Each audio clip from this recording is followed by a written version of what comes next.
تو پاکستان نے جو یہ ڈٹ جانے والا رویہ اپنایا ہے، کیا پاکستان واقعی اس پوزیشن میں ہے کہ اس رویے کو برقرار رکھ سکے اور اب پاکستان کو امریکہ کی کوئی ضرورت نہیں ہے؟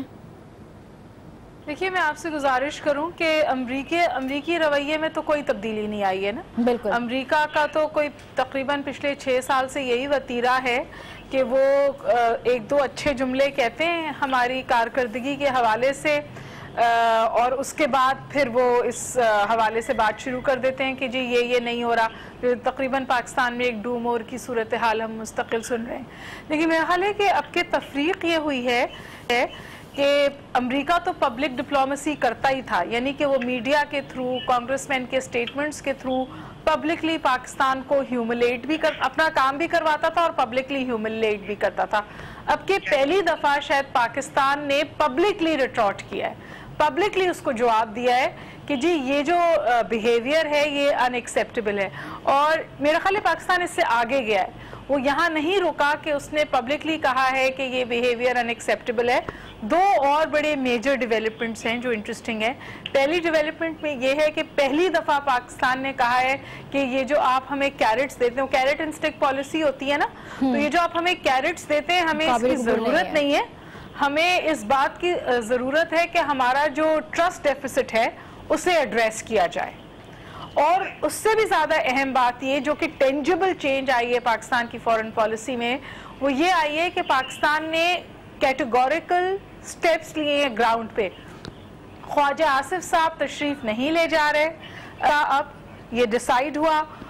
اس سے بھی اہم بات یہ کہ جو ایلس آنے والی تھی یہاں پر ایئر کلیئر کرنے کے لیے، بات چیت کرنے کے لیے، ان کا اس کو پوسٹ پون کیا گیا. اور ایک تھرڈ وزٹ ہے جو شروع ہونا تھا جس میں جو امریکن پالیسی میکرز تھے جو حصہ تھے بہت زیادہ، اس آرکیٹیکٹ تھے تقریباً اس پالیسی کے، ان کو یہاں آنا تھا اور کیبنٹ لیول سے اور فورن سیکرٹری لیول سے اور دوسری جگہوں پہ بات کرنی تھی. وہ بھی اب مجھے لگتا ہے کہ وہ بھی پوسٹ پون ہوگا. تو یہ ساری پوسٹ پونمنٹس جو آئی ہیں وہ پاکستان کی طرف سے آئی ہیں. پاکستان نے ان سے گزارش کی ہے کہ ہم آئندہ آپ سے کبھی ملنا چاہیں گے، اس وقت صورتحال ایسی نہیں ہے کہ ہم آپ سے ملیں. اور چوتھی اہم ایک ناجیہ بات اور کہہ دوں، جو چوتھی اہم بات ہوئی ہے وہ یہ ہوئی ہے کہ اس وقت ہمیں ہر جگہ ریاکشن نظر آیا ہے. پاکستان کی اسٹیبلشمنٹ نے سب سے پہلے ریاکٹ کیا نیگیٹولی، اس کے بعد پاکستان کے سیاستدانوں نے ریاکٹ کیا، پھر پاکستان کی اسٹریٹ نے، یعنی سڑکوں پہ مظاہرے پرٹیکولرلی اس سپیچ کے حوالے سے آئی. تو میرا خیال ہے کہ ایک کلیکٹیو رسپانس ہے پاکستان کی طرف سے جہاں یہ پالیسی ریجیکٹ ہوئی ہے، جس کو امریکہ میں کہا جا رہا ہے یہ ہے کہ امریکنز جو ہیں وہ سرپرائزڈ ہیں کہ اتنا سٹرونگ ریاکشن آیا ہے. رسپانس ہے پاکستان کی جانب سے، پاکستان نے ظاہر پبلکلی جواب دیا کہ یہ رویہ جو امریکہ کا ہے وہ قابل قبول نہیں ہے. گزشتہ بڑے عرصے سے امریکہ اور افغانستان انٹرنیشنل میڈیا کو بھی یوز کرتے رہے ہیں، ابھی بھی یوز کر رہے ہیں پاکستان کے خلاف ہی، جبکہ ہماری جو اسٹریٹجی ہوتی ہے اس کے مقابلے میں بڑی کمزور رہتی ہے. بین الاقوامی میڈیا میں اپنا سٹانس ہی ہم نہیں دے پاتے، توجہ حاصل نہیں کر پاتے، صرف لوکل میڈیا کے ذریعے پیغام دے کر قوم کو مطمئن کرتے ہیں. اس مرتبہ انٹرنیشنل میڈیا پر ہمارا موقف مؤثر طریقے سے پہنچا ہے، ہم اپنی جگہ بنانے میں کامیاب رہے، ہم نے دنیا کو بتایا ہے کہ پاکستان کیا سوچتا ہے. پاکستان انٹرنیشنل جو کچھ پاکستان میں کہا گیا، فار ایگزامپل آئی تھنک جو جنرل باجوہ کی اسپیچ تھی it was internationally quoted. Imran Khan صاحب کا جو سی این این پر انٹرویو تھا وہ انٹرنیشنلی، مطلب C N N is an international forum, وہاں پہ وہ گیا. پھر چائنا اور ماسکو سے جو رسپانس آئی اس کو بہت سیریسلی لیا جا رہا ہے. تو میرا تو خیال ہے کہ پاکستان نے پبلک ڈپلومیسی اب بھی استعمال کی ہے اپنے موقف کو آگے لے جانے کے لیے. اب تک یہ ہو رہا تھا کہ جو پاکستان اپنی سینسٹیوٹیز کا اظہار کرتا تھا بالخصوص اس اسٹریٹجک سپیس کے حوالے سے جو انڈیا کو تواتر کے ساتھ افغانستان اور امریکہ مل کر افغانستان میں دے رہے تھے، پاکستان نے اس کو ریجیکٹ کیا ہے. پاکستان نے کہا ہے کہ جی ہم Afghan owned, Afghan lead foreign policy کے اور پیس پروسیس کو سپورٹ کرتے ہیں اور اس کے ساتھ کھڑے، لیکن ہم انڈین ڈریون افغان پالیسی کو جو ہے ریجیکٹ کرتے ہیں. اور اگر آپ جو لوگ کابل گئے ہیں یا جن کا کلوز انٹریکشن ہے انڈین افغان اسٹیبلشمنٹ سے، وہ آپ کو یہ بات بتائیں گے کہ آپ امیجن نہیں کر سکتی کتنا انفلوئنس ہے انڈین لابیز کا افغانستان میں. اب افغانستان کے اپنے فورن منسٹر کی بات وہاں کوٹ نہیں ہوتی فرنٹ پیجز پہ, انڈین سٹیٹمنٹس جو ہیں وہ بنتے ہیں. اور امپورٹنٹلی اس پرٹیکولر پالیسی کو تو کرزئی نے بھی ریجیکٹ کیا ہے. تو میرا خیال ہے کہ جو پوری south Asian policy, so called south Asian policy, یہ جو آپ انڈین لابیز کی بات کر رہی ہیں ڈاکٹر صاحبہ, بھارت ظاہر ایک بڑا فیکٹر ہے اس تمام تر سچویشن کے اندر. امریکہ کی نئی افغان پالیسی میں بڑا ڈفرنس اگر ابھی ہم دیکھیں تو یہ ہے کہ پالیسی صرف افغانستان اور پاکستان کے لیے ہوتی تھی پہلے تو, لیکن اس مرتبہ بھارت کو ظاہر شامل کیا گیا. یہی وجہ ہے کہ پاکستان اس بار جو ریاکشن دے رہا ہے, جو رسپانس دے رہا ہے وہ مختلف تو ہے. اب پاکستان افغان پالیسی میں بھارت کے کردار کو برداشت نہیں کر رہا, لیکن بھارت کی لابی تو بڑی اسٹرانگ ہے, آپ خود بھی یہ بات کہہ رہی ہیں. پاکستان کیسے جواب دے گا اس کا؟ دیکھیے کچھ تو ہمارے کنسٹرینٹس ہیں. ہمارے کنسٹرینٹس یہ ہیں کہ جس طرح کا لابینگ کا بجٹ ہندوستان کا ہے, پاکستان کا تو اس کے قریب بھی کہیں نہیں ہے. بھارت بہت بڑا اماؤنٹ خرچ کرتا ہے پیسوں کا لابینگ کے لیے اپنے موقف کو. مطلب ایگزامپل جب وہ نیوکلیئر سپلائی گروپ کا ممبر بننا چاہتا تھا تو جو ایجنسی اوباما کے لیے کام کرتی تھی وہی ایجنسی بھارت کے لیے کام کر رہی تھی. اس قسم کی اسپینڈنگز وہ کرتا ہے. دوسری بات یہ کہ میں بہت دفعہ یہ بات کہتی ہوں ناجیہ کہ ہمارا ایک انٹلیکچوئل ڈیفیسٹ ہے, اور وہ انٹلیکچوئل ڈیفیسٹ یہ ہے کہ جو امریکن تھنک ٹینکس ہیں, جو امریکن یونیورسٹیز ہیں, جو پالیسی میکنگ کے لیے لوگ انوائٹ کیے جاتے ہیں ساؤتھ ایشیا پہ, اس میں پاکستان کی وائس جو ہے وہ ٹوٹلی مسنگ ہوتی ہے. کون لوگ بات کرتے ہیں پاکستان کے حوالے سے؟ ایسے لوگ بات کرتے ہیں جو پاکستان میں ہیں نہیں, یا ان کا انٹرسٹ پاکستان کے ساتھ نہیں, یا ایسے لوگ بات کرتے ہیں جو ساؤتھ ایشین ایکسپرٹ ہیں آف انڈین اوریجن. تو Indian south Asian policy craft کرنے میں امریکیوں کی مدد کرتے ہیں. تو ہمارا وہاں پہ تقریباً ایک سمجھیے انٹلیکچوئل ڈیفیسٹ نہیں, انٹلیکچوئل ویکیوم ہے. یہ جو ویکیوم ہے, انٹلیکچوئل ڈیفیسٹ کہہ لیں, ویکیوم کہہ لیں, اس کو دور کیسے کریں؟ اب جواب میں پاکستان کی اسٹریٹجی کیا ہو, اقوام متحدہ میں پاکستان کی آواز کس طرح سے اٹھائی جائے, اور پھر وزیر اعظم کی جو تقریر ہوگی اس کے نکات کیا ہونے چاہیے. کل وفاقی کابینہ معاملات سارا یہ طے کرے گی. تو آپ کو لگتا ہے کہ جب سب بیٹھیں گے تو کوئی مؤثر پالیسی ایکسپیکٹڈ ہے؟ ابھی مؤثر پالیسی نہیں آئی, اور یہ جو شروعات ہوئی ہے اس کو ہم مؤثر طریقے سے آگے نہیں بڑھا سکے تو پھر یہ ہمارا فورن پالیسی فیلیور ہوگا. ہمارا ڈپلومیٹک فٹ ورک ویک ہے, لیکن پاکستان اسرٹیو ہوا ہے. اس نے اور ایک جو بات مجھے شاید بہتر لگی وہ یہ کہ ایک کلیکٹیو رسپانس آیا. یہ نہیں ہوا کہ آدھے لوگ ایک بات کہہ رہے, آدھے لوگ ایک بات کہہ رہے, کلیکٹیولی اکراس دا بورڈ ایک ہی بات کہی گئی ہے. اور دیکھیں ہماری پالیسی میں کوئی چینج نہیں آئی, یہ بات اہم ہے, کیونکہ جو ہماری ورک آن دا گراؤنڈ ہے وہ بالکل اس کے وہ آئیڈینٹیفائیڈ ہے. وہ یہ ہے کہ ہم وار آن ٹیرر لڑتے رہیں گے. ٹھیک ہے, لڑتے رہیں گے. بہت شکریہ ڈاکٹر ہما بقائی, ماہری بین الاقوامی امور, ہمارے ہمراہ تھی. کلیکٹیو رسپانس جو پاکستان کا آیا ہے سامنے وہ وقت کی بہت ضرورت بھی تھا, اور پاکستان کو ایک بہتر ماحول کی طرف بھی لے کر جائے گا جو اس خطے میں بننے والا ہے. اب یہ تو جو معاملات ہو گئے یہ وہ ہیں کہ جو بیرونی ایک جنگ ہم لڑ رہے ہیں. کچھ جنگیں ایسی ہیں جو اندرونی طور پر بھی لڑی جا رہی ہیں, وہ جو ہمارے اندرونی مسائل ہیں اس کی ایک بڑی مثال مردم شماری بھی ہے کہ ہم کتنے ہیں, ہماری ضروریات کیا ہے. یہ سب جاننے میں ہمیں 19 سال لگے ہیں. پاکستان میں 19 سال کے بعد آخرکار مردم شماری ہوئی ہے, اور 19 سال بعد جا کر ہمیں پتہ چلا ہے کہ جو ہماری آبادی ہے وہ کتنی ہے. ہفتے کو ہی اس سلسلے میں اعداد و شمار جاری کیے گئے, اور اب یہ جو اعداد و شمار ہیں یہ خاصے کنٹروورشل بھی بنتے جا رہے ہیں. اپوزیشن کی تقریباً تمام جماعتیں ہیں جو کہ مردم شماری کے ریزلٹس کے اوپر اعتراضات اٹھا رہی ہیں, اور پیپلز پارٹی تو اس معاملے پر اے پی سی بلانے بھی جا رہی ہے. تو ان کا الزام یہ ہے کہ مردم شماری میں سندھ کی آبادی کم ظاہر کی گئی ہے. اس کے علاوہ انہیں سندھ کے شہری آبادی کے زیادہ ہونے پر بھی اعتراض ہے, کیونکہ مردم شماری کے نتائج کے مطابق سندھ کی جو 52% آبادی ہے وہ شہروں میں منتقل ہو چکی ہے. اسی طرح ایم کیو ایم کی بات کریں تو ان کا الزام یہ ہے کہ مردم شماری میں کراچی کی آبادی کم دکھائی گئی ہے. جماعت اسلامی اور پاک سرزمین پارٹی کا بھی یہی موقف ہے.